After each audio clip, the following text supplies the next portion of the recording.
you know people talk about officers being with inmates, all that type of stuff. Like, Yes. have you ever experienced any kind of abuse or neglect or maltreatment from staff? See, Jonathan had to be tough his whole life. You get what I'm saying? He Like had most black men? Like most black men. Jonathan had to be tough his whole life.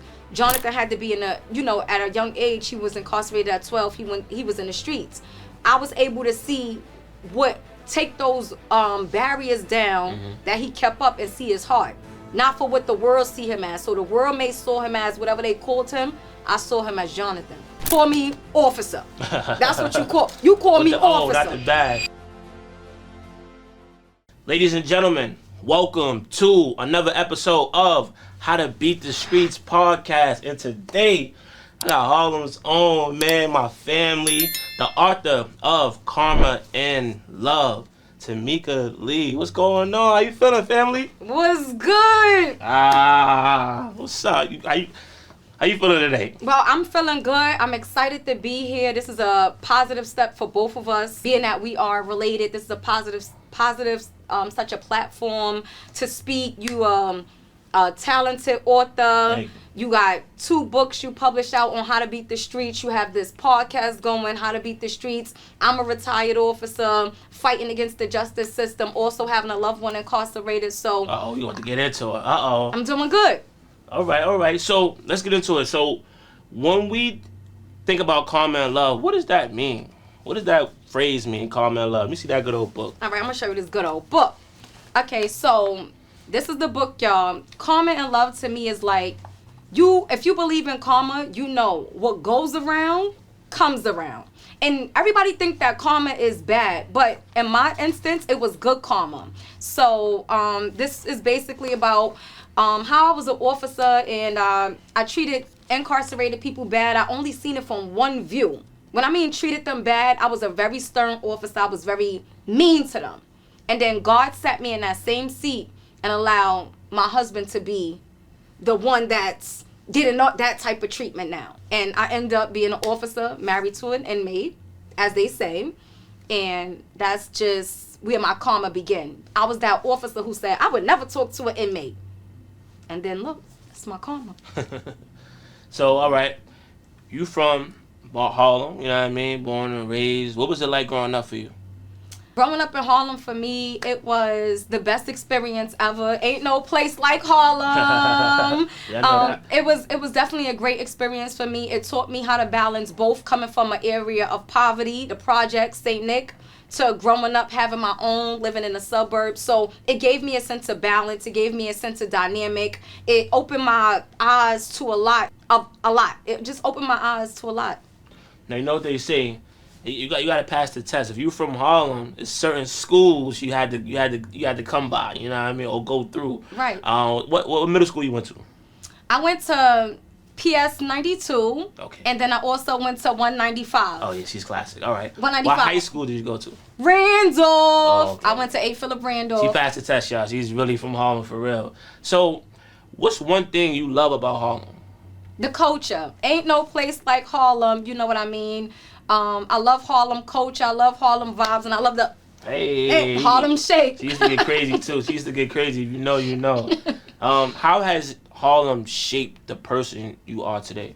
Harlem taught me to be strong, and not even just Harlem. I got to give it to St. Nick. St. Nick taught me, how to be strong, how to not be scared. It also taught me, carry that strength wherever you go. Not being afraid, because you see so much going on in the projects, you can't be scared. You got to be a little strong. So Harlem gave me that strength. Now, before the book, before the corrections, before all of that, who is Tameka? In your own words. Which Tameka you want? Do you want the person I was before? Yep. Or growing up? Or do you want who I am today? Like in your own words, who is Tameka for the people that's just now, getting to know you? Before that, because we don't get into the corrections, we don't get into all the nitty gritty, but before all that, who would you say Tameka is? Well, Tameka, people don't know me as Tameka. If you call me Tameka, you don't know me. That means you either worked with me or you went to school with me. But nobody know me as Tameka.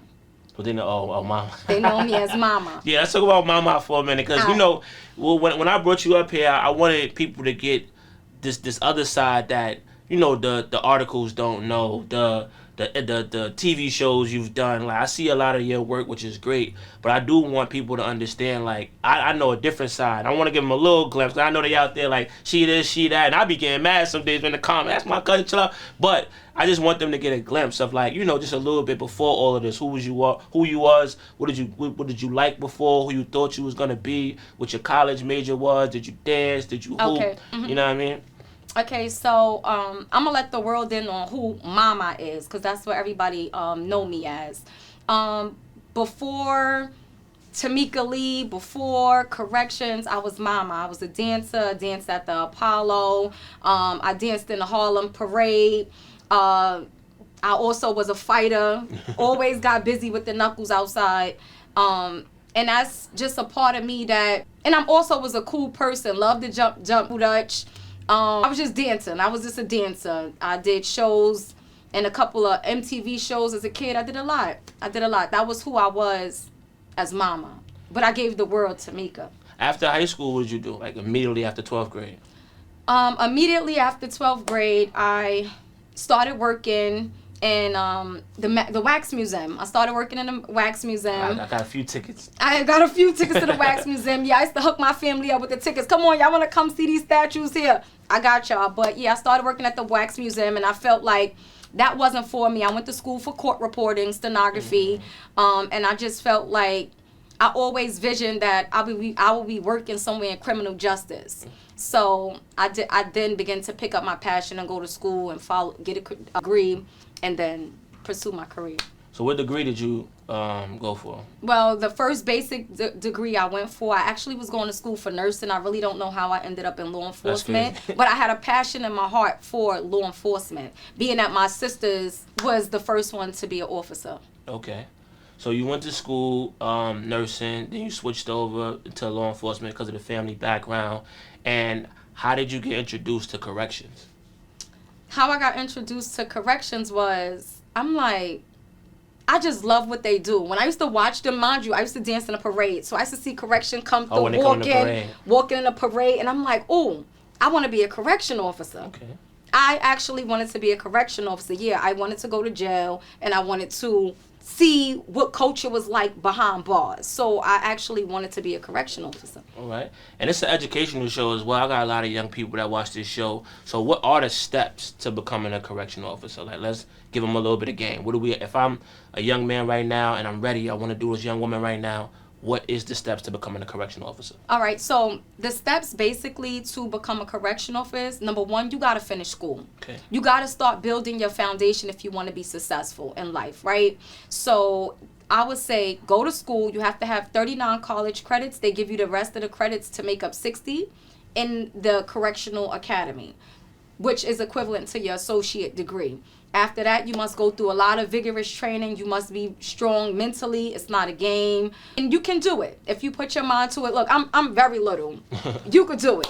You had to take a test? Yes, you have to take a state exam, a DCAS exam. You have to take like a state exam to get qualified to be a correction officer. Now, what was the academy like? People be scared, people be nervous. I heard you talking about you was little, you got through it. What you don't got to tell them too much, but what's some things that you might experience in the police academy? Or the correctional officer academy? Okay, so correction academy, some things you might experience, you're going to have to, get in the ring and learn some defensive tactics moves. You're going to have to learn how to, fight and defend yourself for 2 minutes to be able to hold your ground for 2 minutes. You're going to have to also go through a lot of fire training, safeties, and you're going to have to know how to shoot.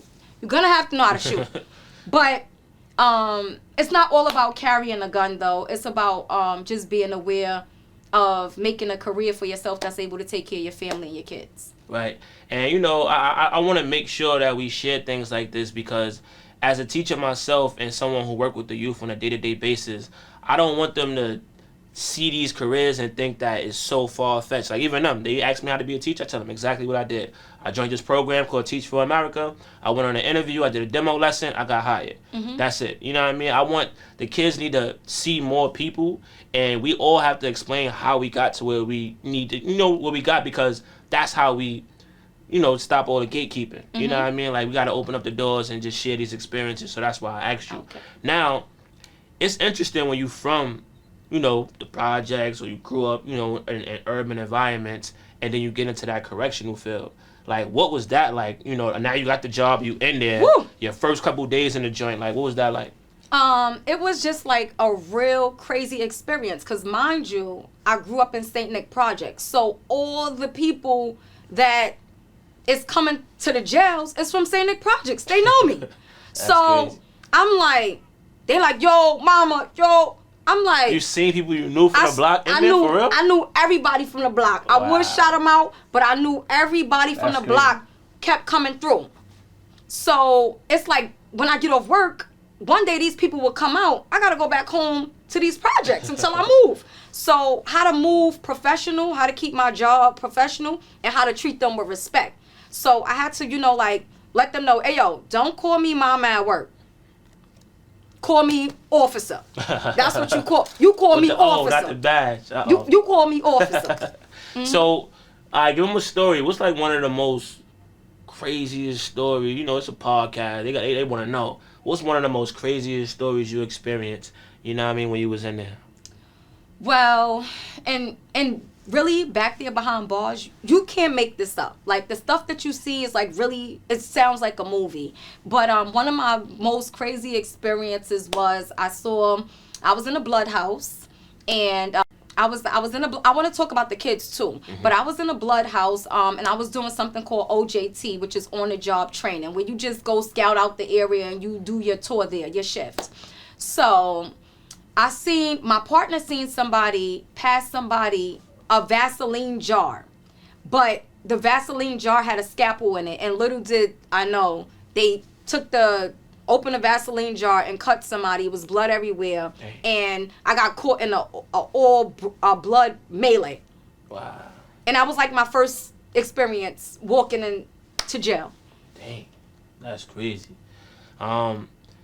People talk about like discrimination between like the rookie officers, the veterans. Oh yeah. People talk about correctional officers hitting on each other. Oh yeah. You know what I mean? Relationships, all that. And people talk about officers being with inmates, all that type of stuff. Like, Yes. Have you ever experienced any kind of abuse or neglect or maltreatment from staff? Well, when you join corrections, if you just gonna have from staff not liking you.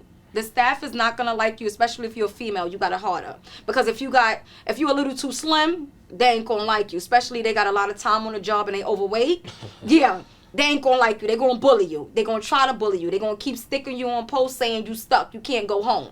So that's what happened to me. Like, I was working. I used to always get called every day from this captain. She didn't like me. She used to stick me every day. Stick me mean she wait till 3 o'clock when it's time for me to get off. She called me at 2:59 and tell me, you stuck. You can't go home. That mean I got to work additional shift, 3 to 11. But she let everybody else go. Until one day, I told her, I'm like, you know what? I'm going to call the police and say you got me hostage in here. But because I'm going home today. I'm going home today. So that whole myth of like corrections working long hours and not being able to see their family, that's true. That's very true. When you join corrections, I'm sorry, but the relationship that you have will be over. You would tend to date somebody on a job because you see them every day, all day. And that's just the nature of it. You're going to be in jail more than you are home. You're going to miss graduations, kids' parties. You're going to miss it all. So are you still a correctional officer? Retired. Wait. Retired? Retired, baby. How you retired? Oh, I'm the youngest officer in the world retired. I'm the youngest officer in the world retired. When I mean retired, right, I get a pension, so I don't have to work the rest of my life. But I'm the youngest officer in the world retired, and I'm also married to somebody incarcerated, so I've really made history with that. Okay, all right, we gotta unpack this.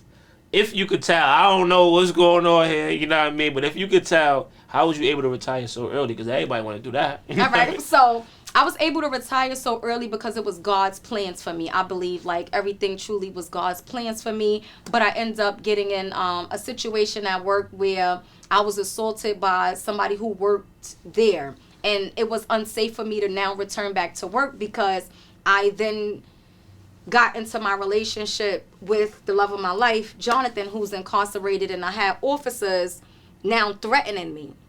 You get what I'm saying? So when I had officers threatening me, officers made it unsafe for me to return back to that environment. Okay. So the department just retired me out with my pension. Wow. All right. So the name Jonathan has popped up a few times, and I got this book right here, and I read it, you know what I mean? And I was inspired when I read it. It's a great book. Y'all should go ahead and check it out. It's just interesting. It's a story that you probably never heard before. So y'all make sure y'all go pick up this copy. But who is Jonathan? And I got something with him too, so y'all be on the lookout for that. But who is Jonathan? Who is Jonathan?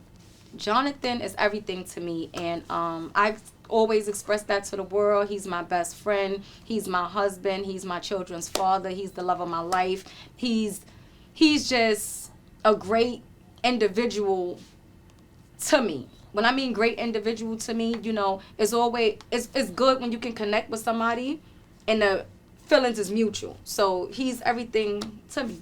How did you meet him? Well, we grew up together in St. Nick Projects. We grew up together. He used to be the little boy that used to get on my nerve.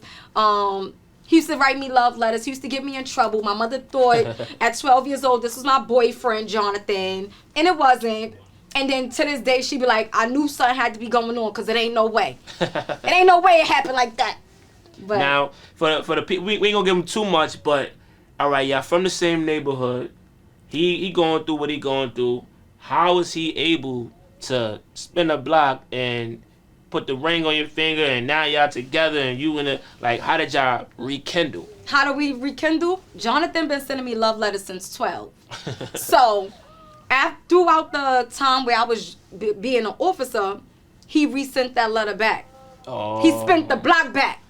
So he found you while you was in the spot doing your thing, found the way. No, he found me. He had a letter waiting for me when I returned back to St. Nick to visit my mom. Oh, so that means somebody from the neighborhood. Somebody from the neighborhood. Somebody from the neighborhood. Shout out the twin. Shout out to his best friend Twin. Twin came. I'm like, wow. So, yeah. So, you know, how did you even like say yeah and like be comfortable as a young woman? You know, you out here, you doing your thing, you working, you know, you got motion. How did you end up, you know, saying, you know what, this is something I want to do? All right. So, I'm not to sound a little cocky, but when you already successful in life, you got to make sure you with a man that love you for you and not for what you have, right? Mm-hmm. So when I'm successful in life, I graduated high school, graduated college. I have my own house, everything, my own finances. So I wanted somebody that's going to love me for me. Wig on, wig off, nappy hair, hopping gates. I know Jonathan loved me. So that's what made it so easy for me. And he loved me since we were children, 12 years old. So that's what made it so easy for me to be like, yeah, this is the one. I can love you without judgment because don't nobody know how I feel for you but you, and vice versa. That's dope because like you made a choice that most people wouldn't, you know what I mean, as far as falling in love and marrying someone who was incarcerated. So what did you see in him that others probably don't? What I seen in Jonathan that other people don't is his heart. See, Jonathan had to be tough his whole life. You get what I'm saying? He like had most black men? Like most black men. Jonathan had to be tough his whole life. Jonathan had to be at a young age. He was incarcerated at 12. He was in the streets. I was able to see take those barriers down mm-hmm. that he kept up and see his heart. Not for what the world see him as. So the world may saw him as whatever they called him. I saw him as Jonathan. That's dope, man. It sound like that real love, Mary J type vibe. But I'm sure people had opinions. So yes. How do you handle criticism and like stand on your decision? Oh, I handle criticism fine because like I handle criticism well because you can't judge me if your life ain't together. Uh-oh. And that's what it comes to. Like you can't make me feel no way about a decision that I happily made. So that's how I handle it. I made that decision loving Jonathan happily. Because I see, prior to you coming here, I'm on the internet, I'm looking at all the stuff, and like some people be talking crazy. Yeah, they be so talking. I had to ask you that. I'm like, I don't know if I could deal with going on the internet and seeing all these people talking about me and my love life and my situation. Like I couldn't handle that. So that's why I had to ask you, because I'm like, that's not challenging. Like you don't feel hurt or broken or some days like want to give up. No. Giving up is never an option for me. I don't never feel hurt, because if you don't know me, you can't hurt me, right? And can't nobody hurt me for a decision again that I made with my heart. I didn't make this decision off the opinions of others. I can't live off the opinions of others. You get what I'm saying? So I see the comments. I sometimes will clap back, or sometimes I won't even I won't even pay it no mind, because I sometimes won't pay it no mind, because again, I made this decision to love him with my heart. I gotta go through this life with him. They don't. That's true. Mind your business, people. All right. Now, for the people that watch my show, I know what they want to know. Is he coming home? Is he coming home? So yes, right now we got some things going on. His lawyers is working to get him home, but he should be. God's will. Now, how do you deal with the uncertainty of not knowing, and sometimes, right? I got my wife texting me right now, and it's like, how do you even deal with just that feeling of like, today might have been a great conversation, and you're like, damn, I want to see my man, I want to, how do you push past that and not like, just start feeling like, damn, lonely, man, this is crazy. Stuff? Yeah. All right. So how do I push past that? You gotta have mental strength, right? You gotta have mental strength, and you also have to live in reality, and you have to know what matters to you. And nothing in this world come before my husband and my children. My little Lee family, nothing comes before that. Okay. So it's not about falling weak to temptation, because I took a vow. When I said I do, it meant I do. And I know he was allegedly sentenced to 25 years to life, and he got 15 in. But if this may sound crazy and bizarre, but if I gotta make a life around that, that's what I gotta do, because I chose to love him. So you know what I mean? We just find ways to communicate. We keep it real with each other, being open and honest, and we keep our marriage front and center with each other. That's it. That's how I'm able to do it. Nah, that's dope, man. That's dope. And it's so different and it's so unique, you know what I mean? Because most people probably can't handle situations like this. They can't. So, but for you, like, you have experience on both sides. So, a correctional officer, and, you're personally connected to the streets and you come from around the way. So, what do people completely get wrong about inmates in the prison system? All right, so what people get wrong about inmates in the prison system, because I've seen it from both sides, right? Not everybody who come to prison is a bad person. That's what the world gets wrong. A lot of people who come to prison, yes, they may have committed crimes. Some are really wrongfully convicted, overly charged by the justice system. When I mean overly charged, officers got this habit of writing the blood out of people. So you may have committed a crime, but they're going to give you excessive charges just to stick you longer. So I just see that from an officer's point of view.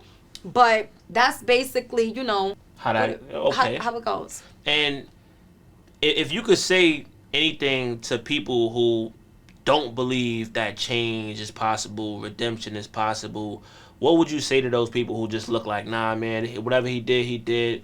Or it don't even have to just be him in particular, just in people general. Who are incarcerated. I feel like the incarcerated population isn't given that much opportunity to change, right? Because you got a justice system that want to keep them down, especially black and brown brothers and sisters and Latino. You got this justice system that's not with you or for you. So having an incarceration system, it don't give them room to grow. But if you continue to love on your loved one, you make them grow in prison for the better. So if you have a loved one in prison, pour into them. Encourage them, to not be gangbanging. Encourage them to follow the right path. Encourage them to go get a higher education in prison. Encourage them. So in your opinion, can change. what needs to change about? I know people could talk a lot about the justice system and fairness, but if you could just give us one thing from your own personal perspective, like if you became mayor, next year, what's one thing you'll change about fairness and justice? One thing I would change about fairness and justice is the way officers get away with the way that they treat people. Mm-hmm. They really get away with it in the justice system. Did he go through anything in there where it's like, I don't know, getting beat, hurt, rights taken away? Yes. Being that me and him did a couple of shows, we did Love Don't Judge, we did a couple of magazines in London, we did a lot of things. So in our book, when our story got out to the world, he began to get retaliated on. Oh. Soon as my husband's story aired, within the next 24 hours, they ran in the cell. When they ran in the cell, that's when they beat my husband in cuffs. They took him out of his cell. When they took him out of his cell, you hear my husband screaming, "Call my wife, call my wife." They took him out of his cell. They took him to the clinic. When they took him to the clinic as if he was going to go get strip frisked, that's when they cuffed him in the clinic and assaulted him. Knocked his tooth out. He's missing a tooth. Knocked his tooth out. Lacerations above the eyes and all that. So this system really get dirty, especially when you got an officer on both sides of the law. And just for sharing your story? Just for sharing our story, because you know why? They feel like I turned on a badge. This whole weight, they feel like I turned on a badge. Dang. Oh, man, that's tough. I had to let that breathe, man, because I hear about, a lot of stories about things that go on in prison, and sometimes you might not even think that that's true, and, like, sitting here talking to you is like, damn, that really happened. That really happened. So, looking back, what are some, like, relationships mistakes that you've made and you learned through? Because I feel like when I look at you, I also look at somebody who you now becoming like a figure when it comes down to relationships. Like, your relationship is different and is unique, but it's a lot of wisdom and knowledge that come from that. So looking back, what are relationship mistakes you made that taught you the most? Well, I haven't made no relationship mistakes with my husband, so I can't answer that. Before him, I wasn't really in no real committed relationship with anybody. Okay. Now, what advice would you give to people who are in committed relationships with someone who's incarcerated? All right. So the advice I would give to somebody that's in committed relationships with somebody incarcerated is every day is not going to be a good day. Mm-hmm. You got to understand what you want. You want something out here, or you going to stay solid with the person you have behind bars. Mm-hmm. You got to have patience. You definitely got to have a lot of patience, and you got to love them through a hard time, because mentally, imagine sitting in your bathroom cell. Sitting in your bathroom, that's the equivalent to the size of a cell all day, every day. That can take a toll on their mental health, so you got to know how to be strong and be understanding on this fight if you have a loved one behind bars. Wow. Oh, man. We got Tameka Lee in the building, ladies and gentlemen. We in the building. Now, I'm an educator. You know what I mean? I teach. I've been a dean. On the pathway to being principal. And there's a lot of things that I'm going to be doing with the youth. So I always like when people could come in and just share wisdom with the youth. So for you, you've seen what the streets can do. Mm-hmm. What would you directly say to young black men who might be idolizing that whole street lifestyle? To the young black men that's idolizing that street style, this ain't what you want. Like, I'm going to let you know, this ain't what you want. When you go back there behind the jail bars, you lose your family, right? You hurt your mother, you hurt your father, you hurt people that care about you. And let me tell you something. You are alone back there. Ain't nobody gonna be there for you. Talk to them. Ain't nobody gonna be there for you. I don't care how real your bros say they are. Trust me.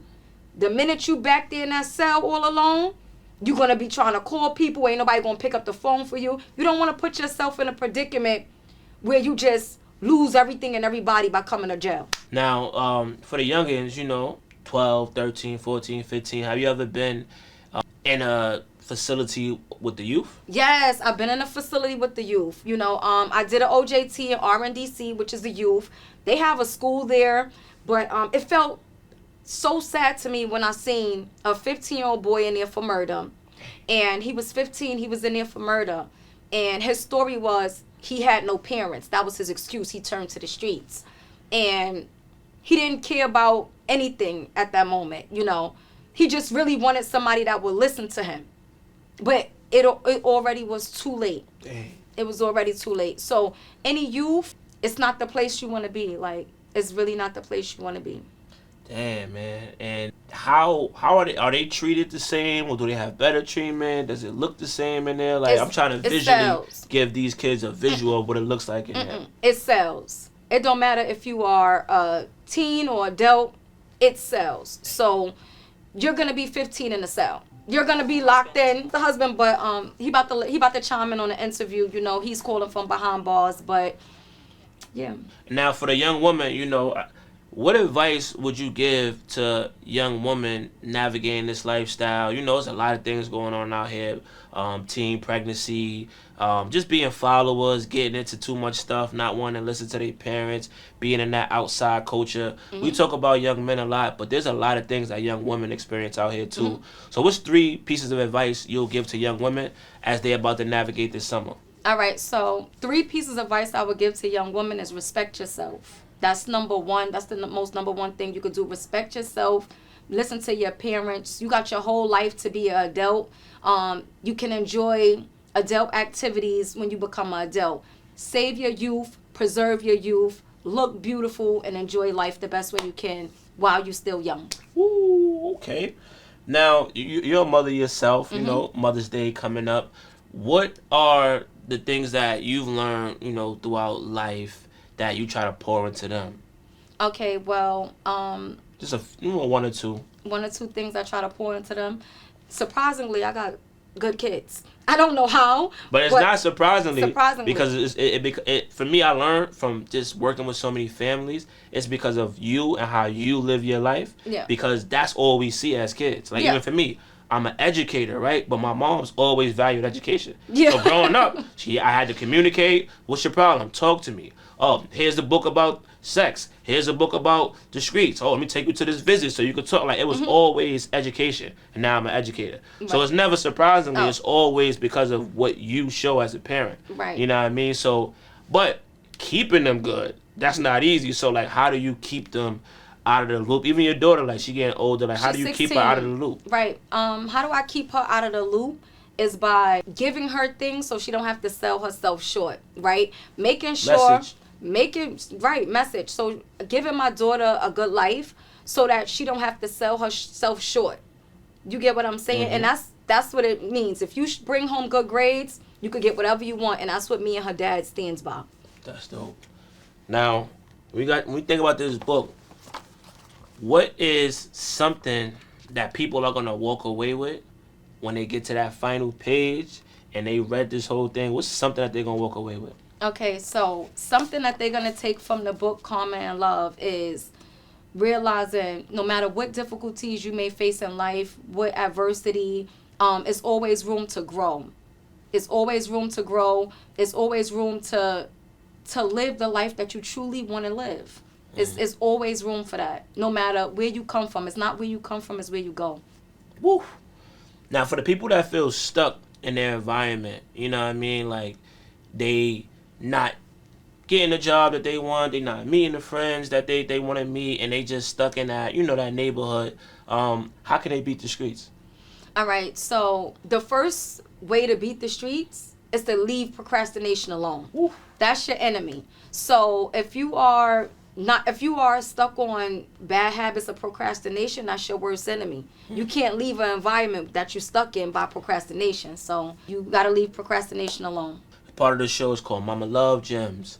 What's something your mom told you, you know, that just always stuck with you? I'm going to put together this dope clip of all the guests that I have come up here, and you guys will be surprised, man. Moms be really dropping gems, man. So what's something your mom said to you that always stuck with you? Well, she said so many things. So something that she always said to me. Wow, she said so much. Let me think. She gonna see this too. She be watching my Facebook. Shout out to Aunt. So my mother Wanda, she told me, you know, Mama, there's nothing you can't ever do in life. If you see the stars, you aim for them, you go get it. Never give up on nothing. Never give up on your dream. I like that. That's what she told me. Always never give up on your dreams. Keep going. It's not always the end when something don't work out for you. pick up where you left off at. Nice. Fall And down, get back up. That's what she told me.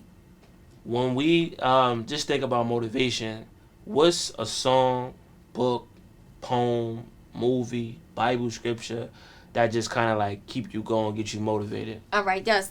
I gotta go to the Bible. Let's take it there. I gotta go to the Bible because I think it's Philippians 4:13 or 4:19. I could do all things through Christ who strengthened me. So that's what made me. That's a quote that I always live by. I could do all things through Christ who strengthened me, and that gives me the motivation to feel like if I want to become an author, I'm gonna become an author. If I want to finish school, I'm gonna finish school, which I did. So everything and how I became successful in life was doing by that scripture. I can do all things through Christ who strengthened me. What's next for you? What you got going on now? You know, you guys retired, young, you know. What's next for Tameka? All right, so what's next for me is truly living life. Like, there's nothing else I want to do in life. Like, it may sound crazy, but that's different. A lot of people will never get to that point. Right. It's nothing else I want to do in life. I just truly want to enjoy my retirement, my husband being whenever he comes home from prison, and really live life. Because I'm going to have to take my time rehabilitating each other, because now we got to learn how to live when he's free. You get what I'm saying? So there's nothing else I want to do in life besides enjoy my retirement the rest of my life and live life. So let's end with this. Right now, Tameka is an author, a wife, a mom. I'm everything.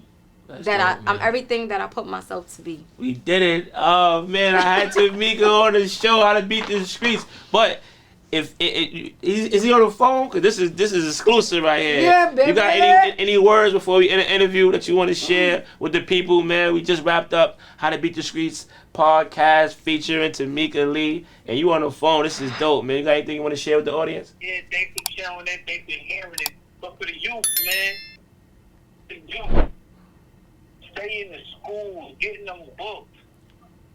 Leave the guns, leave the streets alone, man. Ain't nothing good out of it. You ain't less cool if you in school. That was dope.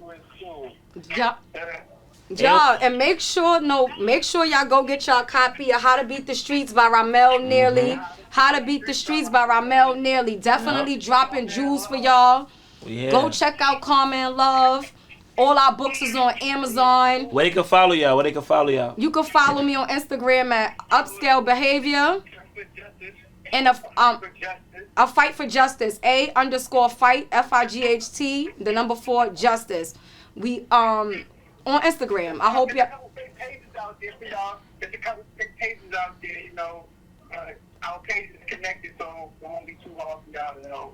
So look at that divine timing, man. He was still able to pull up on an interview, man. That's dope. Salute y'all. We gonna catch y'all next time.